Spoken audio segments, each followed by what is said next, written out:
So in 2005, Grade Spy joined the first band competition and we called ourselves the Grade Spy Experiment, and I was the keyboardist.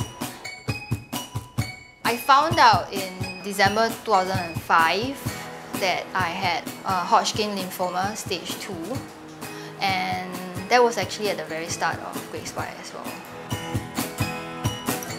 2006, I officially started my treatment. I went through 6 cycles of chemotherapy. So 1 cycle is 4 sessions and 26 sessions of radiotherapy. 2011, Kyra was born at 32 weeks, so she's a premature baby.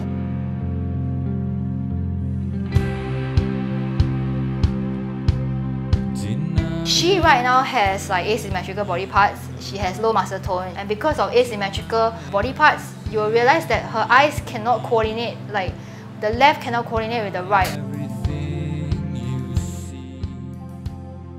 And walking, it only came last year that she took her first step. For myself, I've always been trying to focus on the physicality part, as in she must be able to be independent to walk out of a situation she's uncomfortable with. My biggest concern is if she's in danger, she can always walk out of that situation. Every single day when we went to NICU, they give us different information on what's happening. And then they started discovering that actually her body is entirely bigger on left side, including her internal organs. They were unsure what they were dealing with, so they gave us an estimator of 6 months lifespan. They did tell us she's probably going to be a vegetable. This is really a coded word. She's going to be a vegetable. I gave myself a time frame to just grieve over it and then just step up to my game. And I realized that I'm a mother now. I need to help her. When the first brain org failed, she went in kind of being like a typical 7-month-old baby. And when she came out, she was totally motionless. And we waited 5 days and they found out that she has a massive brain bleed. And then at the point of time, they brought her into surgery and they inserted an external tube to drain out the brain bleed. And you see your 7-month-old baby there.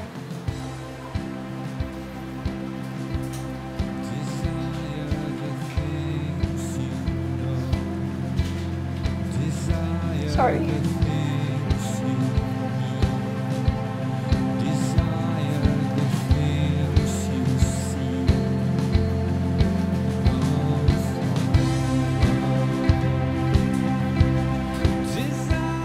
So at that point of time, I think it was difficult because as a parent, you're just helpless. And you see your child in pain, but you can't do anything about it. And it was just very difficult because there was this external tube that was coming from her head and there was so much blood.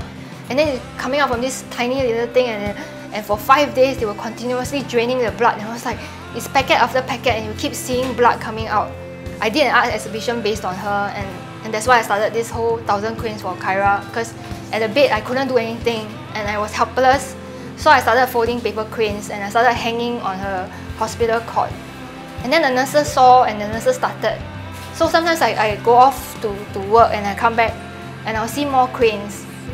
So she's very typically known as the 1,000 cranes for Kyra because of the cranes that I hang on her bed. At 8 months, she was officially diagnosed with one syndrome, and it's called macrocephaly-capillary malformation, MCM in short. And we realized that she was the only one in Asia having it.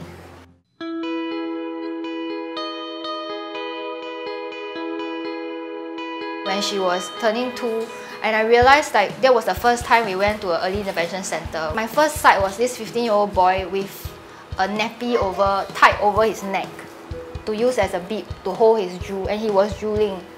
And I told myself, how come there isn't some bib that caters 15, I'm sure they have some fashion requests, right? I'm sure they have some need to express themselves.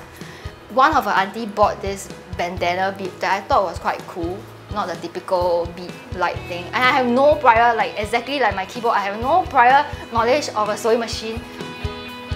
And I realized that I wanted to reach out to special needs parents who are wanting to buy bibs. When I see her friends, her older friends in school, I make bibs for them. I just hand to their parents the bibs. I don't want to see any 15-year-old or 18-year-old kid with a nappy. That's my dream, is to make like stylish bibs for older kids.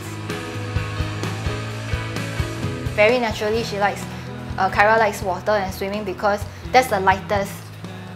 She doesn't have to bear her weight on water, and she could be free. So she does a starfish on her pool and everything is fine. Life is good if she gets to stare at the sky and just do a starfish in the water. I think the main thing was just to see her happy. Whatever it comes, we will just accept it and we will just take it as it is. We no longer take like a day, we just take every moment at this point of time. And sometimes I still wake up and then I'll just run to her and just like lie beside her to hear that she's breathing, because I don't know, it's just that I'm very scared that that moment will be stolen from me.